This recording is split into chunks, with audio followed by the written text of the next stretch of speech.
And the title for this evening's talk was actually, I remember now, was given to me in an email during the week.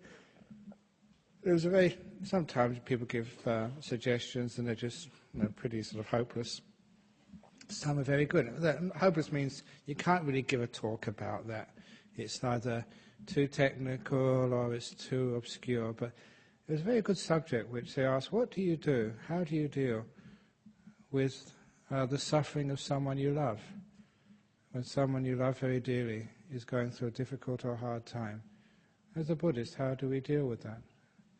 Because many times here I've told you how you deal with your own suffering and with your own difficulties in life, but now it's actually how we deal with somebody else's. And of course we always have the people we care about, we love, and from time to time they go through some terrible situations and difficulties. And you need to know some skillful means and responses and how to deal with that. Otherwise, it starts off with one person suffering, and then there's two, and then there's three, and there's a whole family, and there's a whole community, and the whole world is suffering, and that's not going to help anybody. So it's an interesting question, and there's some very deep answers to that question, which illustrate just a different way in which Buddhists can actually view these things. So first of all, when we say that when someone we love is suffering, why do we suffer as well? It's a great question there, because sure enough that we have love, but does love really have to mean that when somebody suffers that we suffer as well? Is that the real meaning of love? I know that sometimes that if you are a wise person who has Buddhist love, and someone else is suffering and you don't go crazy, sometimes people think you're cold, you're callous. But that's actually not the case. In many situations, I've seen families where someone is suffering badly and then another person, a Buddhist member of the family, is very peaceful and calm, and they give a huge benefit to the family. They give another option. When somebody else is suffering, you don't need to suffer as well. But let's go back a little bit. Why does that happen anyway? And I think why it happens is because in most people, what they think is love is not real love. It's more like what we call in Buddhism an attachment. And by an attachment, what I really mean by that can be illustrated by an experience which I had during the week. Every year I give a talk at Curtin University on series of talks on human rights and the different religions, and I always do the Buddhism and human rights talk. And when I was talking about the freedom of children to choose their religion and the path in life, some of the students who were from Kenya, who really didn't have much experience of Buddhism, let alone just some of the ideas which have been developed in Western countries like Australia over many years, they said, no, if you really love your children, you should actually give them a religion, teach them everything. And is that really love? How can you love your child and not do the best for them? And I mentioned to them that that type of love which you're describing is like a love of control, as if you own your child. And that's something which is very clear in Buddhism, especially in our monastic system, that we realize we don't own anything. And the idea of that you owning your children can be compared to many years ago when your husband owned you if you were the wife. And how did that feel? Fortunately, we've actually progressed from that state in Australia. You know, husbands don't own you. You're not chattels anymore. Now imagine what your children must feel if you think you own them. In Buddhism, we never think that's my child. If it's my child, then with that my comes ownership, and with ownership comes control. And with control, we really think we're doing the very, very best for our child, and we control them so much without really much input from them that we usually can very easily harm our kids. It is not my son. It is not my daughter. In Buddhism, we realize this being has come into your life, and it's not just come from the combination, of your genes. This comes with a personality, with a history, and I've never been a mother, but I've asked many Buddhist mothers and non-Buddhist mothers, and when that child first comes out and they bond with that child, that so many mothers know that this is something with a personality. This is a being with a history which goes way beyond the time in my womb. He has a character. And of course, I love all these great stories which I've accumulated, because I accumulate weird stories. One person, I think it's, if I remember correctly, a few years ago, from here in Perth, told me that when their child was born, I think they were still in the hospital, and they just breastfed their kid. So they're laying on their back in the hospital bed, and the child had just finished breastfeeding, and so took his mouth, or her mouth, forget which, away from the breast, and then just sat on her mother's tummy. Crossed her legs, his legs in full lotus, put one hand over the other, and assumed a meditation posture. And that spooked the woman out. My goodness, here was a baby who knew how to sit meditation. And it just came out of the tummy, out of the womb. And so it shows that these children who come into your life, they have a history. Now, it's not their first life, it's reincarnation, for goodness sake. And I know that sometimes there was a program on ABC, and somebody gave me a printout of it. Some sort of person who sort of claims to be a Buddhist, but is not a Buddhist at all, and claims to be a scholar, doesn't know anything about what the Buddha actually said, it seems. Now, very clearly, the Buddha actually taught reincarnation. I can quote you the suttas very clearly, no ambiguity at all. Original Buddhism was all about reincarnation, and many other things as well. Okay, if you don't believe it, fine, but please don't say the Buddha never taught reincarnation, because it's very certain that he did. And it's a wonderful thing to actually accept. There is evidence there. I can quote you the evidence, scientific evidence, for anyone who wants to read it. That's Ian Stevenson. Get on Google, get all the stuff from there. And there's other stuff being sort of come later on from people like Professor Pim van Lommel, but that's another talk altogether. But accepting reincarnation, at least there's a possibility. It means this being comes into your life, and it's come from another place, another life. It comes with history. So is it really your child? Does it belong to you? Or is it this being which is entrusted into your care for so many years? If you really think it's your child, with ownership, it's like property. If it's your property, it's you to do with as you wish. If you own your car, you can actually gun the engine and abuse it. It's your car, it's your freedom to do that, as long as you don't harm anybody else, because it's yours. And if it's your sort of house, if you want to wreck it, that's your problem, as long as it doesn't affect the neighbours next door.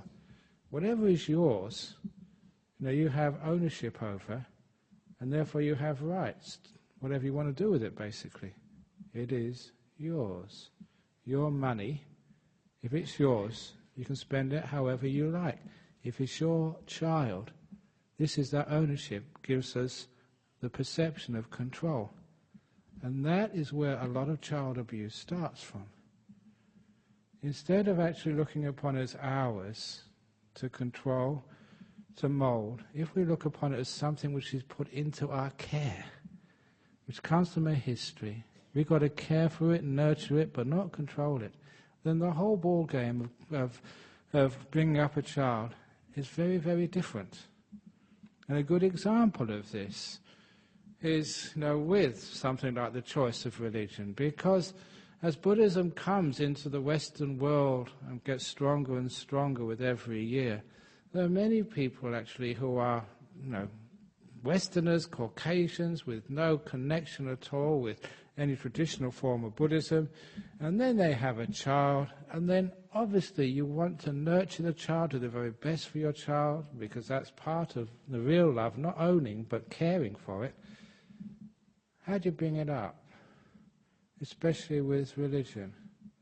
What religion should you impose upon your child? Or not impose any religion? Or impose all religions? What the heck should you do? And this question was once asked of a monk in England many years ago.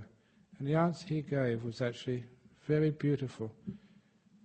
He said, don't bring your child up as a Buddhist. That's controlling them. That's imposing your views on your kid. Don't bring them up with no religion, just thinking that just leave them alone. Don't bring them up exposed to all religions. That's not the point. He said, instead, encourage your child in two qualities. Encourage your child always to question, always to ask those questions, and never to take for granted just what other people tell you. Because you know that sometimes, actually not sometimes, very often, when we believe what other people tell us, we get into big trouble. Much of your life is just believing what other people have told you, and later on in your life finding it was all wrong. And that causes a lot of suffering. So don't just believe what other people tell you. Question and question and question. That is basically the scientific method. That's the way we arrive at truth. But, he said, as well as questioning, encourage your child to be honest. So honest that they respect truth so much that in their questioning they will never stop, if they haven't got an answer which is satisfactory, which is dishonest. Dishonest to their experience, dishonest to themselves, dishonest to life. So keep on questioning and have that sense of honesty, of what's really right, what's really true. And if you encourage your child with those two qualities, questioning and honesty, they will have the tools to find out their own religion. And if Buddhism is worth its being a religion, then it should be subject to questioning. It should be subject to that honesty. And the same with all other religions. You shouldn't just believe because I tell you to. You shouldn't just believe because if you don't, you'll all go to hell. You shouldn't just believe because there's a financial benefit for doing so. If there should be sort of some honesty there, some truthfulness and ability to question and question and question, and then maybe take it on board. So if you teach your children like that, that's what we call caring for them. You're empowering them rather than telling them. You're generating these qualities in them rather than, again, controlling them. Now that's exactly the same in any other relationship. If it's someone you love, we call it an attachment if you think that's my wife, that's my husband, that's my partner, that's my father, that's my mother.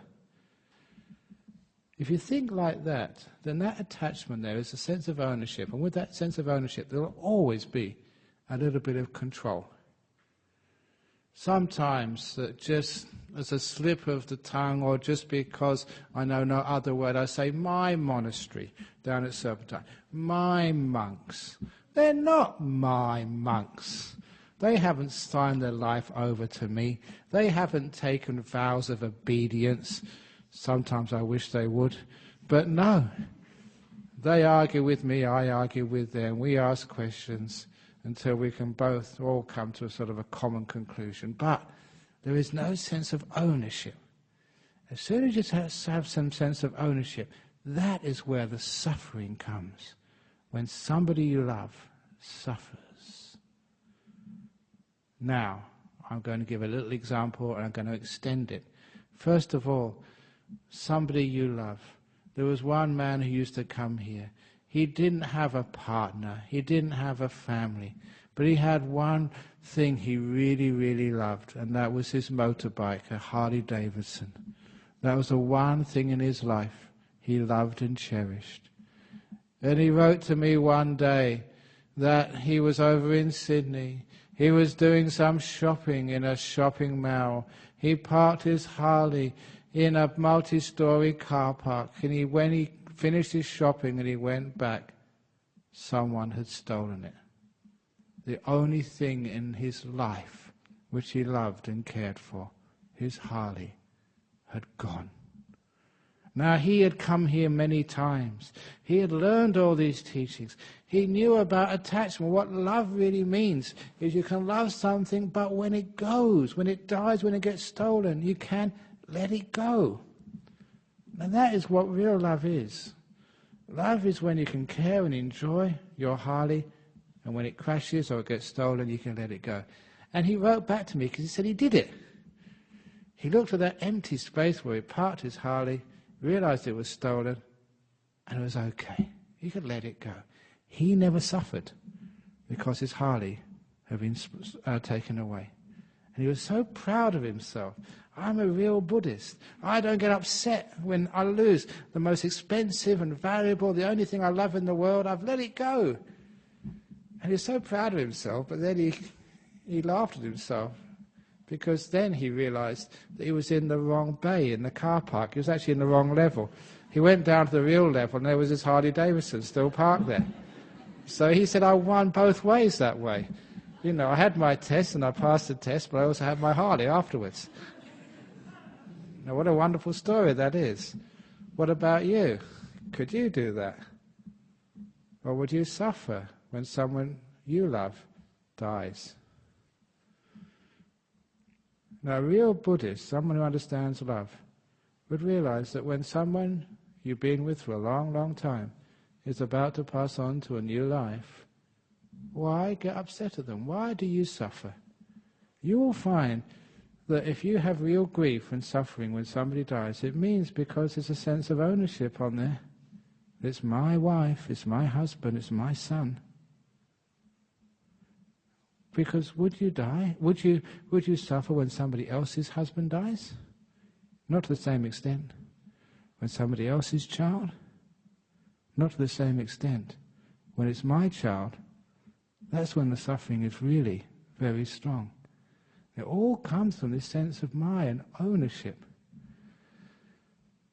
When we learn how to love properly, we care for each other without this sense of owning. Which means that when you have a relationship with your child, with your parents, with your partner, or even with yourself, it becomes a very beautiful, freeing relationship. Now I mention this because many of you have your partners in life, and many of you have gone through relationships already where you have felt that you are owned and controlled, and of course that relationship just is terrible to be in, and eventually just fades away. And you have other relationships where you meet someone and there's not a sense that this guy or this girl is actually owning me or controlling me. It gives me freedom, it gives me trust. And that type of relationship is what we recognize as real love. A love which will free us. The same with, say, me becoming a monk. My father was dead, my mother was very much alive. When I asked her, can I become a monk? She said, I haven't got a clue what you're doing, but if that's what you want to do, do it. It was a beautiful sense of a parent loving their child. It was not controlling them, but understanding that they were caring for them, they respected their child's choice. Simply they opened the door of their heart and said, child, wherever you want to go, whatever you want to do, the door of my heart's always open to you. Go on, try it. Because if we don't do that, I gave the simile many times, it's like putting your child, putting your partner, putting your parents in a cage, telling them what to do, not giving them any freedom.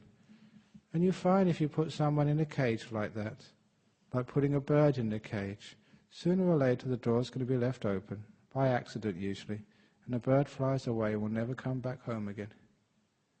I've seen parents like that controlling their kids so much, they never come home again once they leave. I've seen other parents who show their kids this sense of trust and freedom. It's just like having a bird and leaving the cage open. But you know, it's a nice cage. You've got some nice food in there, a nice place to sleep, and whatever else a bird wants in the cage, but a nice mirror to look at. I had a budgie when I was very young. You know, it's interesting. I was so smart when I was very young, because one day the budgie disappeared. And I said, where's the budgie, Daddy? And Daddy said, oh, he's gone on holiday. I said, no, he's not. He's died, hasn't he? You know, I sussed out my dad pretty quickly. Don't lie to me, Dad. He's died. That's okay. I was only about 4 or 5 years old, but I still remember that. But anyhow, so if you put a bird in a cage and leave the door open, but it's a nice cage, yeah, the bird flies away, but always comes home again. I'm actually very happy with the monastery at Bodhinyana. I was about to say my monastery, but I'm going to be very careful this evening. We have many monks there, and some monks make it, they become monks, and they stay as monks many years, and they go overseas. Some monks, they come here, and they stay for a few years, then they just throw, but they get married, but they still keep coming, hanging around our monastery. I'm actually very happy about that, because if a person became a monk, and as soon as they left, they said, I'm never going to come back here again, what a terrible place, and I never saw them again, I'd be very worried about the whole ethos of Bodhinyana Monastery down at Serpentine. But they don't do that, they keep coming back. Even Simon was here this evening, he's probably still here, out the back there somewhere. And all the other monks who were monks, they keep coming and hanging around and helping around. So I'm very pleased about that. We've set them free. Yeah, you can disrobe if you want to, but they keep coming back again. And that's brilliant. It means that there's a sense of you've given them freedom, you've given them trust, you've given them love, and it's okay. Same would be wonderful if once you get divorced from a partner. It wouldn't be that you were afraid to see them again. You saw them in a shopping mall, you had to sort of duck into sort of the toilets or something so you wouldn't see them. Here comes my ex, oh my God. No, there's a sense of sort of freedom there and friendship and being at ease. Now, real love is like that. It always has a sense of trust as well. So if it really is someone you love and they're suffering, you won't try and control them. You won't need to say, just, I can't stand that, just get out of that suffering. Because we all know that suffering, yeah, it's painful, but it's very important as well. Suffering is what we call the growing pains of life. In the same way that if you had a child and you're always protecting it from all these diseases, everyone knows these days, it's great to allow your child to get this little sickness and that little sickness when they're very young. If you immunize them against everything, they don't build up their natural immunity. And if you protect your kid, from fights or from the pain of the classroom, of course they don't learn that little bit of toughness about how to deal with people in the world. And if you're too protective, you don't allow your kid to suffer a little bit, they're missing out on the important teachings of life. And that's exactly the same in sort of adult life as well. I've told many girls here, sometimes young girls come along here and they see me because they can't tell their parents, they trust me, because I've been here a long time. And they tell me about sort of some of their relationships, girls and boys, and just how sometimes devastated they are when one of those relationships just falls apart, especially their first love. And I just tell them many, many times, look, how can you know what love is until you've had a broken heart? And felt that pain, when you sort of invested so much of your life in a partner and it's all fallen apart. Now, with that sort of pain, that suffering, now you're beginning to learn something about what love truly is. So, the broken hearts, the pain, the disappointments, that's almost like a rite of passage. The suffering in life is a rite of passage into wisdom and into compassion. When you see it that way, when people are suffering, we want to sort of be there for them. But look, I'm there to hold your hand, to be with you. It's your job to work that suffering out. And I'm not going to add to it. I'm not going to take it away from you either. Because that is actually robbing you of something really important. I'm going to ease it, especially the physical suffering, if at all possible. But the mental part of it, your reaction to it, this is something which we've all got to learn and know. As I said in the meditation, it's not the sort of the pain, the disappointment, the shame, or whatever else is the suffering each one of us feels from time to time in our life. It's what we do with it. It's our relationship, to having as I said last week, it was about a year ago, last week or a couple of weeks ago, when we had the anniversary of the Bhikkhuni ordination. I had my photos on the front pages of Bangkok newspapers saying what a bad guy I was. And so, what do you do with that? Okay, can't do anything, so don't worry about it.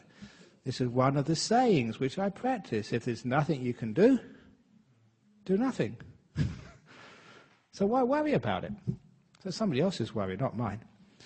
So, or you have great pains. You've got nothing to do. Do nothing. If there's something you can do about it, then give it everything you've got. Try something. If there's nothing you can do, just relax and enjoy. I say enjoy on purpose. One of the key stories in that book, Open the Door of Your Heart, which, I repeat these stories, but because they're worth repeating, is the story of the old soldier in the British Army during the Second World War in Japan. No, it wasn't Japan, so it was in Burma. And he was just an ordinary guy, had to join the army, and was actually at war, firing real bullets and having real bullets fired at him. And he was on patrol in the jungles of Burma one day with about 4 or 5 other British soldiers. They had a scout, and the scout came back with bad news, really bad news. They had stumbled into a whole, almost regiment of Japanese soldiers. They were completely surrounded, totally outnumbered, thousands of miles from his home, at war. What would you do? I'm going to die. In such situations, apparently, people who have been in the military have told me this. Sometimes the strong guys, the tough people, they just fall apart. And sometimes the little weaklings, these are the people who've suddenly become courageous. And this guy, he had courage. He said, let's try and fight our way out. Even though we're going to die, that's the manly thing to do. And who knows, one of us might make it. You never know. And anyway, if we all die, at least we take many of the enemy with us into death. Let's fight our way through against impossible odds, just like you see on the movies. But I don't have this on the movies because it's not exciting. This is why. This is the trouble with Buddhism. Why we don't get so many people coming to our Buddhist communities in Australia, because it's just so peaceful. We don't have any violence in our religion. We just have ways of stopping the violence. So it's not an exciting religion. But anyway, his captain said, no, we will not try and fight our way out. Well, what should we do, sir? Instead, he said, we will all sit down and have a cup of tea. And that's what he said. In the middle of the jungle, in Burma, in the Second World War, surrounded by the enemy, totally outnumbered and about to die, let's have a cup of tea. That was the most crazy, mad, stupid thing the guy had ever heard. And thought, somehow this commanding officer had had too much sun, had gone crazy, had gone mad. But orders were orders. Even though he thought this was totally stupid, they all sat down and made a cup of tea. In the time it took them to make the tea, the scout came back and whispered into the ear of the captain. The captain got all the soldiers together and told them, the enemy has moved. There's a gap. Pull your things away quickly. We'll crawl through. And every one of them escaped without any injury at all. And at that, the man who told me, a fellow teacher when I was a school teacher, said, that captain saved his life. Not just once, but many times. Because sometimes he had cancer, sometimes financial problems. It was like he was surrounded by the enemy, but not the Japanese, the ATO. That's the Australian Tax Office. Or sometimes the police, or sometimes who knows who's circling you. And sometimes he thought this was it. He was done for. What to do? But instead of trying to fight his way out, he would sit down and have a cup of tea. And things would change. And when things would change, when there was something he could do, then he had the energy and the effort to do that. And that story was just so Buddhist. When there's something you can do, do it. When there's nothing to do, just sit down and have a cup of tea. A cup of coffee if you like. I don't know what you like. But just don't do anything. Sit still for a while and it will save your life. So sometimes when somebody is suffering like that, and it's your son, it's your daughter, it's your wife, husband, father, your loved one, what should you do? If there's something to do, then do it. If not, sit down and have a cup of tea. That is wise. It means you're not adding to the problems. It means the suffering of one person is not becoming madness and craziness with anyone else around you. That is like real love combined with wisdom. And you will find that situations do change. Diseases sometimes they're here, sometimes they go. Financial situations change. Who knows what's going to happen next? That's always my understanding of life. Life is just a progression of the unexpected. I never know what I'm going to do next. I will keep telling you that, I always like telling our Vice President Ming about my movements, because I have to look at the internet site myself. Where is Ajahn Brahmavamso to find out what I'm supposed to do today? So sometimes I have to ask other people, because I forget what I'm supposed to be doing. So, because you live in the present moment, you just day by day, moment by moment, and just let it happen. Because sometimes things go wrong. Sometimes people told me there was an aircraft crash of Qantas or something. So, if you go overseas, you don't know whether you're going to make it there. So who knows anyway what's going to happen next? So when I look like that, you'd when there's nothing to do, just leave it alone. Things will change, as they always do. Something to do, then do something. So you don't allow yourself to suffer when someone else is suffering. You're trying to control situations which are totally beyond your control. That's why Buddhists are not control freaks. I never tell you what to do. I never shout at you when you don't do it, because we never tell you what to do anyway. We give you that freedom, that trust. So if you want the 5 precepts, keep them. If you don't want them, it's up to you. You still be my friend, and I will never judge you for not keeping those. And that type of love, to open the door of my heart no matter what you do and how you behave, is a beautiful way of saying I don't own you. That I won't control you. If you do the same with the people you love, it's amazing what happens. It means that when they are suffering, at least they know that you're not controlling them, but you will always be there for them. Which means that they feel this beautiful sense of freedom and acceptance. If they make a mess, if they succeed, you'll love them both ways. So the idea like fear, they have to get it right. The idea of them being ashamed when they're suffering disappears. I know that many, many times people are ashamed when they suffer, as if they've done something wrong and they deserve to suffer. If you get sick, oh my goodness, I wasn't looking after my health. If you get cancer, oh my goodness, I wasn't meditating enough. I wasn't maybe eating the right food because I get heart disease. There's a lot of guilt which is accompanied with disease. So if you are sick, please just be sick and don't feel guilty about it. You're allowed to be sick. It's not against the law in Australia. It's not against the 5 precepts.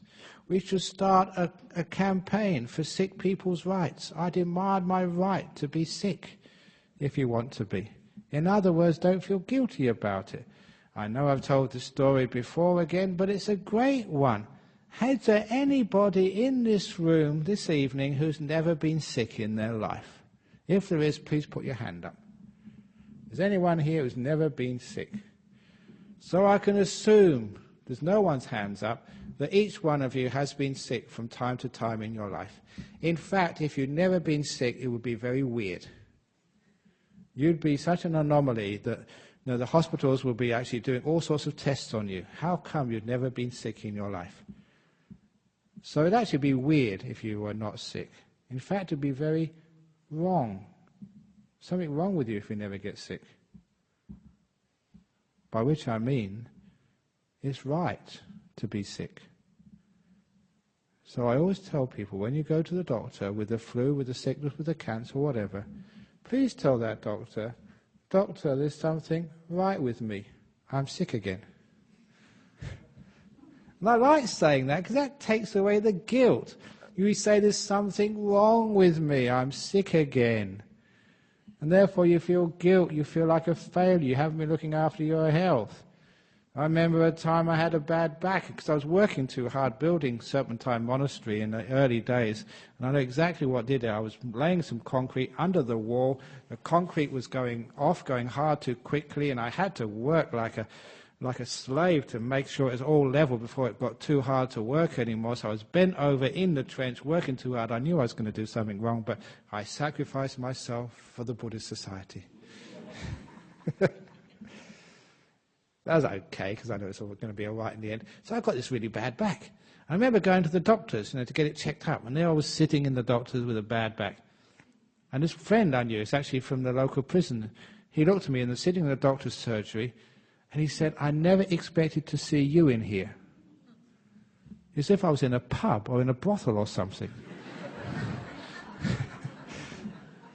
The doctor's surgery said, "But I expect you to be healthy. You're monks. You live a nice, peaceful, stressful lifestyle." And I felt guilty. I felt ashamed of being in a doctor's surgery and being sick when I teach other people how to live a healthy lifestyle. But no, it's okay for monks to be sick.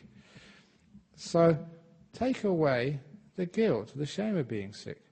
So when someone else is sick, nothing wrong with that.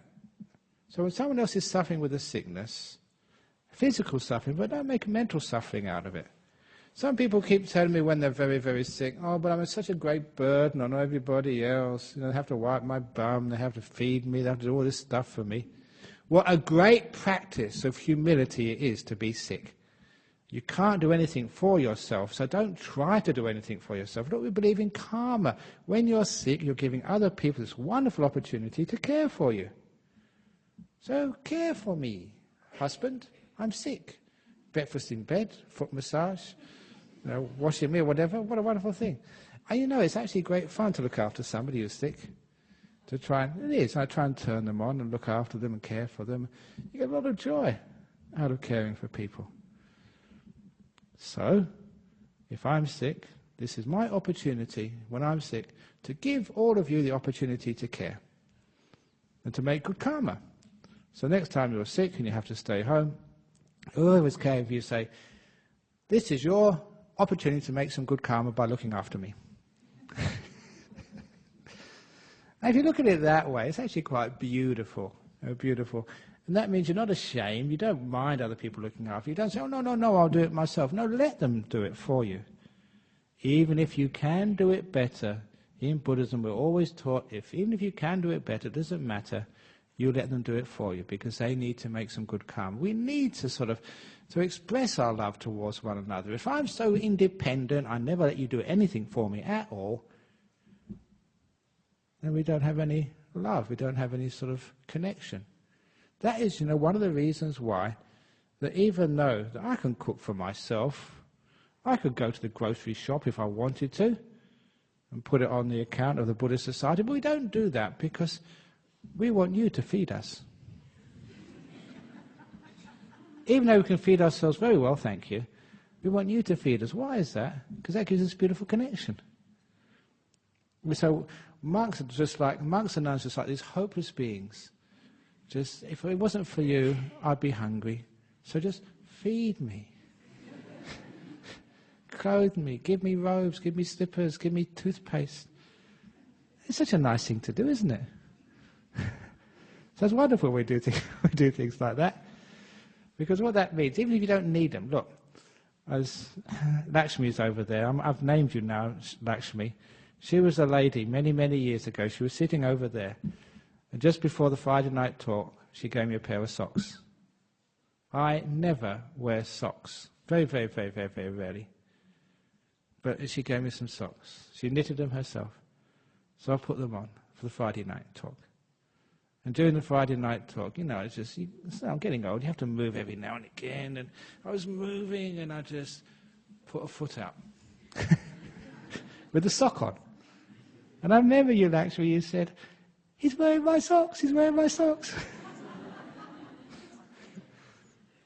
You do that. Why do you do that? Because someone's been kind to you.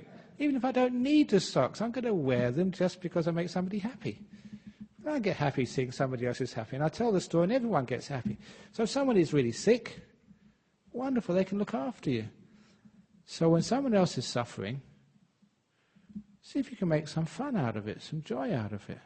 It's a wonderful opportunity to care for one another, to serve for one another. But obviously, for that sort of serving together, you need someone to be sick, first of all, someone to be suffering. So when that person is suffering, you look upon it as giving this great opportunity for other people to care and help for you. Yeah, it's humbling, yeah, it's humiliating, yeah, you like to do things yourself, but it's a wonderful.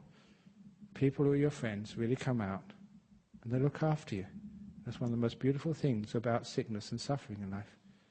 You lose your money, other people come out and help you. It's a beautiful thing to see that. A community helping one another.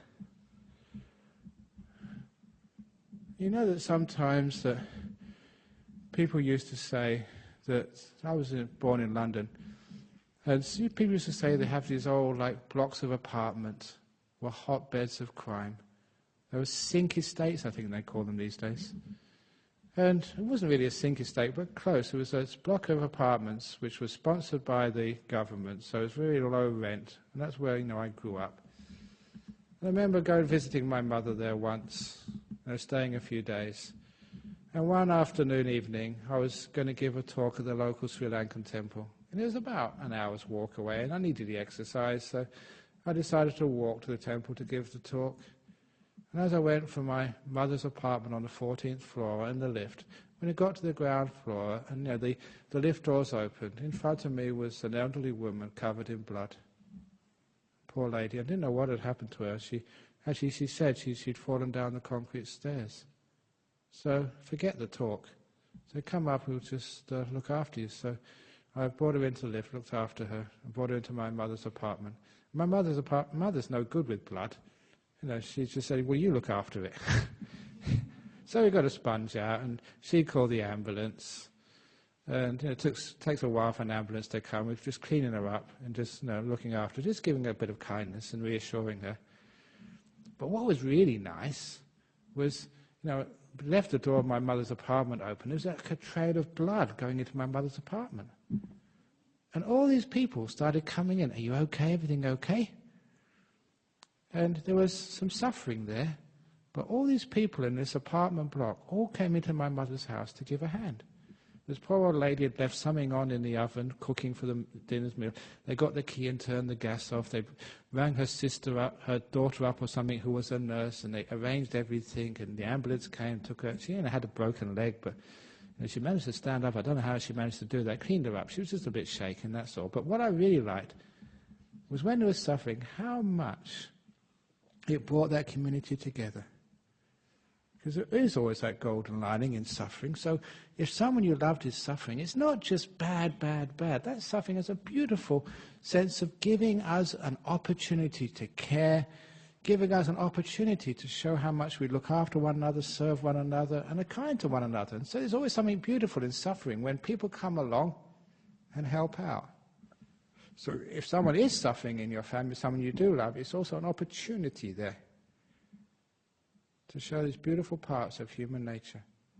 And of course that suffering does pass. It doesn't last for too long. So if that someone you love is suffering, number one, they're getting a lot of growth out of this. It's tough for them, but we have to go through these things where we grow our wisdom and compassion. We learn about life. So it is an opportunity, and it's also an opportunity for everyone else around to show how much they care and what a beautiful sense of community and love this truly is. So this is actually not controlling this and saying, get out of the suffering as quickly as you can. It is a sense of understanding, accepting it's part of life, opening the door of your heart to the existence of suffering, seeing a beautiful part which happens always when there is suffering, and also a wonderful way where we can all grow and show some of the most beautiful parts of human life when there is some suffering in our community. So when someone is suffering in your community, it doesn't have to create even more bad mental states with everybody around. I know that sometimes they say, why did it happen to them? Please, in Buddhism, no guilt, no punishment. If he doesn't know why these things happen, stop looking for, the causes. Was it because they didn't look after themselves or because they cheated as a result of bad karma from the past? Who knows what happens, why it happens? So when anybody ever suffers in Buddhism, It's not, why did this happen to me? Why did it happen to them? It's, what are we doing about it right now? There is that old story in Buddhism about the person shot by an arrow. This is in the time of the Buddha. And when the person was shot by an arrow, he started asking, well, who shot me with an arrow? What type of arrow it was? Where did the guy come from? How many kids did he have? That's a stupid question. Someone shot you with an arrow, just go and call the doctor, get the arrow out. So instead of saying, why, where did this come from? Why me? Why did this happen to me? Why was this suffering happen? Why did I get cancer? Why did this person cheat me? Why did this person die? What are we doing about it? And that it becomes a very, very proactive aspect of Buddhist psychology in dealing with suffering. We don't say why and try and find someone to blame. It's always about, here we are, now how are we going to move forward from here? What are we doing about it? And if you find that you take away this blame, this anger, this trying to find something to blame or some mistake which somebody made or you made, when we stop wasting time doing that, it's amazing just how much opportunity we have to look at this problem and actually deal with it and make something beautiful out of it. Look about this story which I heard last week. There was a guy who actually went to a marriage counsellor because he was having trouble with his relationship with his wife. And basically the marriage counsellor said, well, look, it's husband and wife, you have to do something to attract her.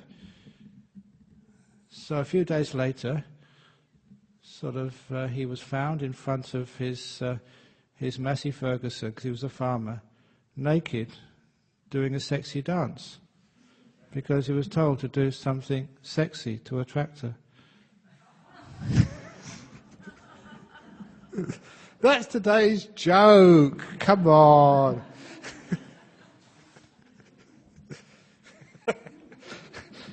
You're shaking your head. Are you suffering?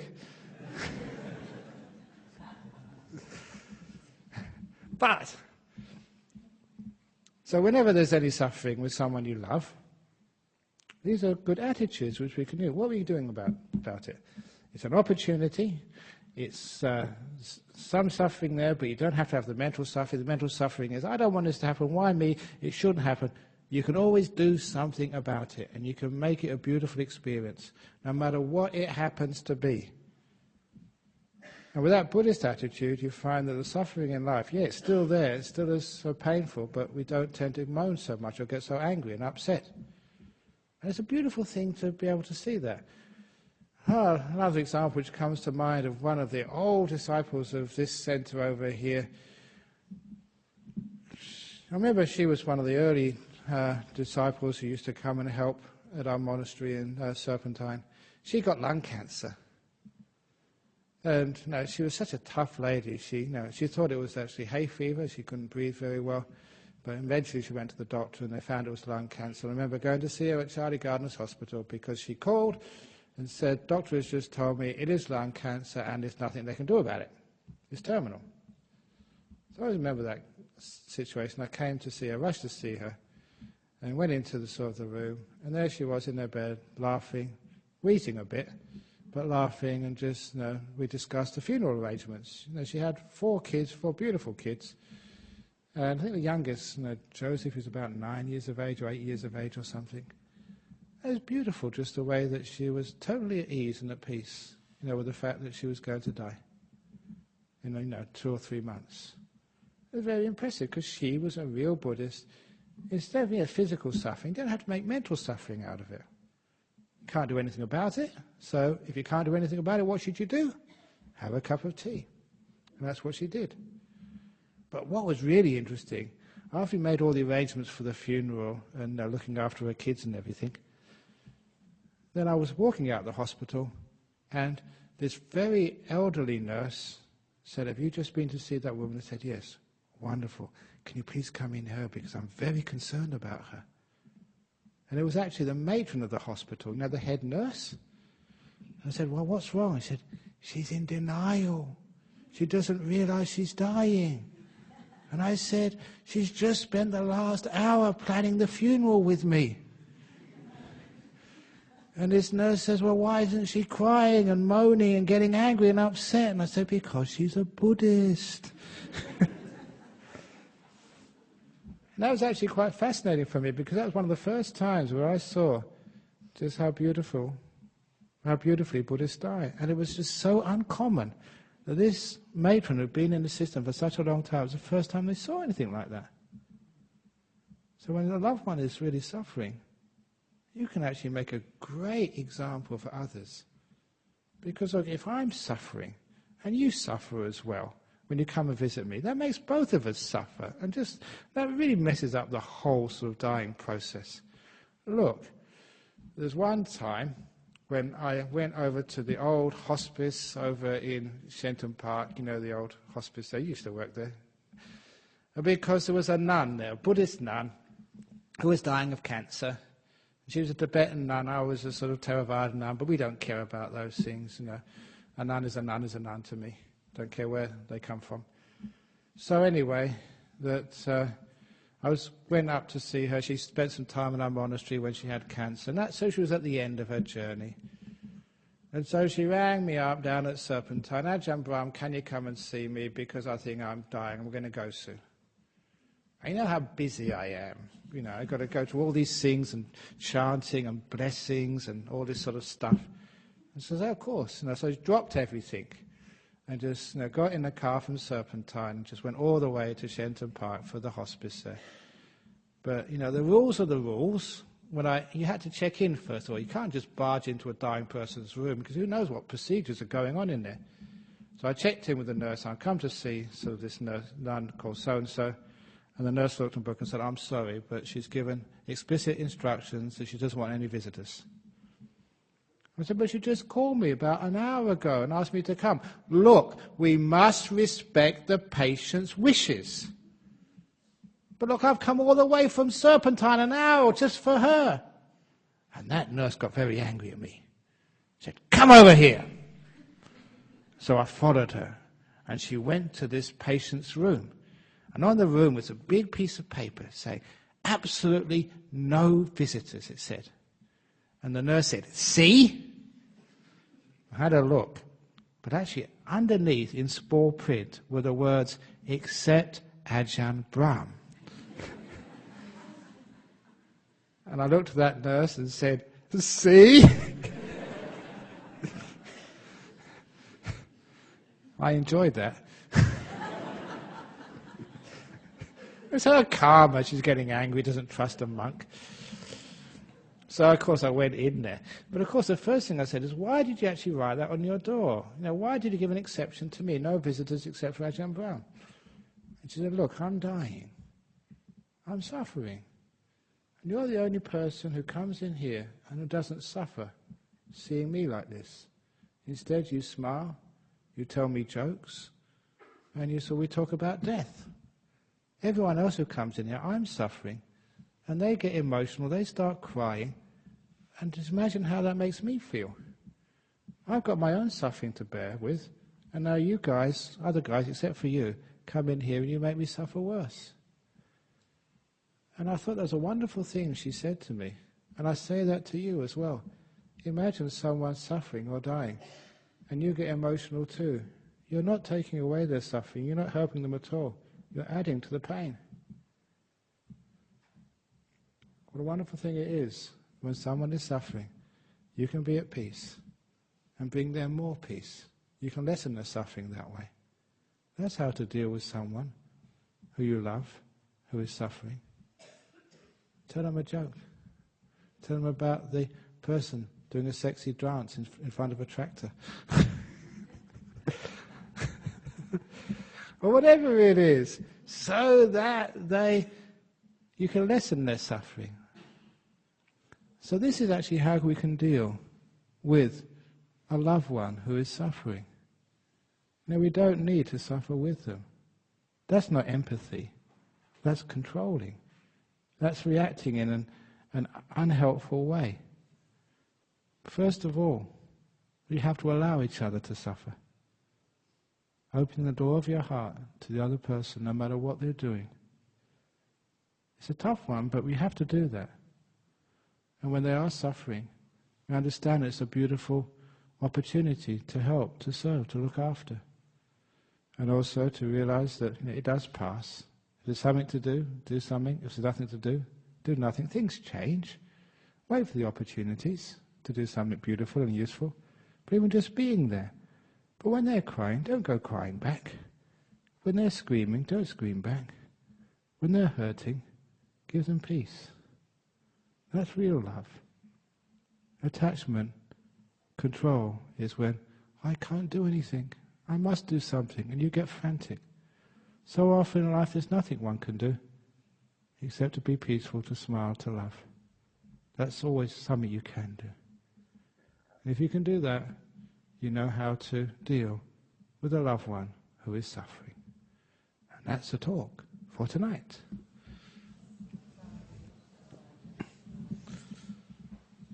Okay, is there any questions about this evening's talk? Or comments? Hopefully it's useful for you, because we're all going to come across that sooner or later. Yes? Yeah.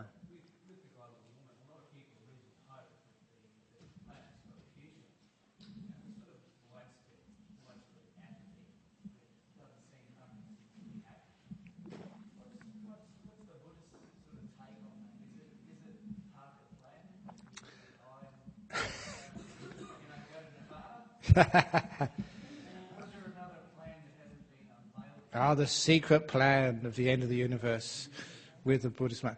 Now look, that's one of the, you're asking about what's happening with the planet. Is there some sort of long-term plan? A lot of people are losing hope. There's so much negativity, especially in some religions. They always think the end of the world is coming, there's going to be some Armageddon. And that idea of an end of the world, it really sort of excites people. And it's almost because they think like that, that maybe the world will end if they really want it to.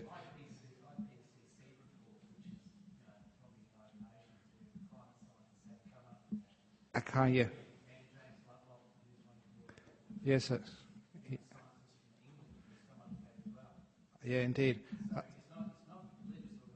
It is not, no, but that type of end of the world, again, sometimes what it does, it draws that negativity of our sort of communities. It does, yeah. So instead with Buddhism, one of the reasons I love it is because it always has hope. There's always something we can do with what we've got. And it's that sort of, that ingenuity. It doesn't mean like we're being heedless. It means we're being very active instead of sort of just waiting for things to sort of fall apart. That's not the law of karma. Just so it's my karma, it's the karma of the world to end. No, no, no. We make karma every moment. And there's no sort of, almost hardly any limitations of what we can achieve and what we can do. So humanity has had its back against the wall many times. And if we really work together, we can pull through. And who knows that sometimes some of the disasters which happen in the world, they are wake-up calls. And they do create a greater sense of harmony and working together in our communities. Whenever there's any war, it's the one time when the political parties all join together and they do have a unity government. Not when there's sort of a tied parliament, but when there's a common enemy, a tragedy coming. That's when we do find some unity at last. It's a shame we have to wait till then to be able to work together. And I have this great sense of hope for our humanity. We're always learning, always growing, and some bad things happening, for some beautiful things happening as well. It's been religion. So many religious people, leaders, are coming together and talking to each other and getting some peace and harmony between our religions instead of fighting. Again, like Europe, where I grew up in, so the boundaries are coming down between these nations which used to go to war for centuries. I still remember reading in history about the 100 Years' War between England and France. 100 years of war.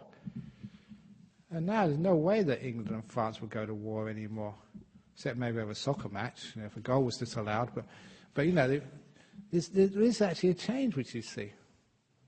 And so there's always a good change. I like to focus on that and not on the negativity, because if you focus on the negativity, people give up hope. They just become selfish. So let's look upon something positive. And if we could only all understand reincarnation, it would be a wonderful thing.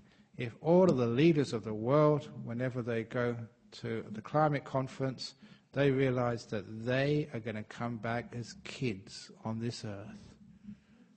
That they're not going to escape global warming.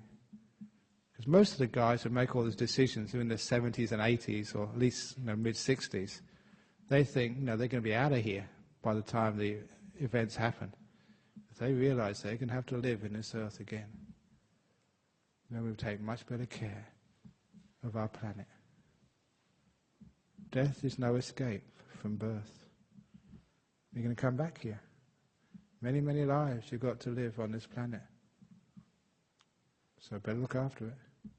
Don't trash your house. You're going to have to live in it again tomorrow. I like that idea. So we get that idea more. There's more reason why our elderly leaders can actually be a bit more caring about the environment. And number two, what Buddhism was really good at is one of the biggest problems of our planet, which everybody knows but not enough people talk about. There's too many people on this planet. Just, no matter what else you do, too many people, too many kids. So listen, we need more monks, more nuns, celibacy. So if you want to do something for the planet, ordain.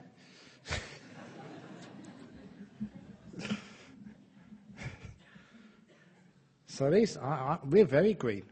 We don't have kids.